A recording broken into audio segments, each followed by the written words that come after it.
1996년 당시 정부가 대학을 설립하는 요건 자체를 대폭 낮추고 정원 자율화 방침을 세우면서 전국에 대학 60여 개가 우후죽순 생겨났습니다.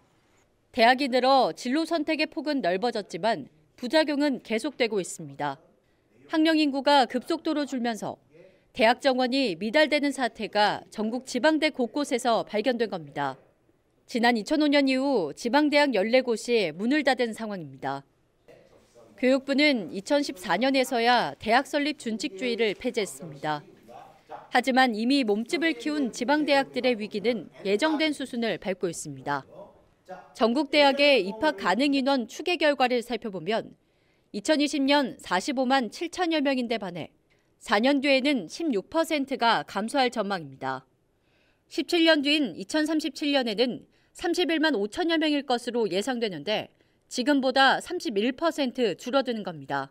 근본적으로는 지역의 인재가 밖으로 유출되지 않았으면 좋겠습니다. 그래서 그들이 지역 발전의 동력이 될 수 있어야 할 거고요. 그런 과정에 지역 간 교육의 질 격차를 해소하고 이를 위한 투자를 확대하고 또 그에 상응하는 사회문화적, 경제적 여건을 개선하기 위한 여러 가지 방안들이 좀 마련되고 추진되어야 하는 게 아닌가.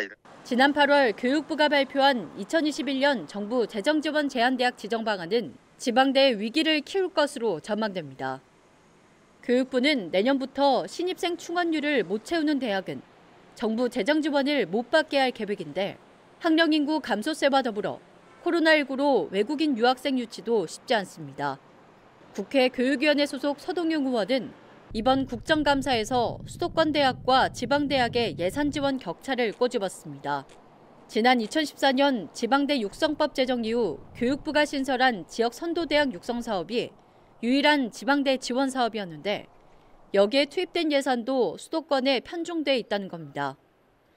이제는 교육부의 적극적인 지원과 대학, 지자체 차원의 플랫폼 구축이 현실적인 해법이라고 강조했습니다.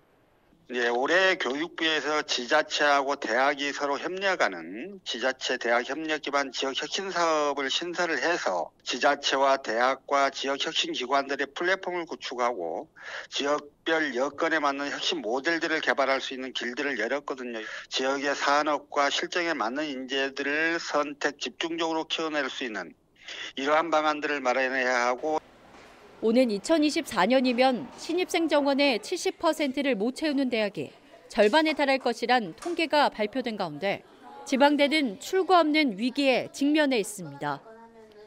헬로티비 뉴스 서경입니다.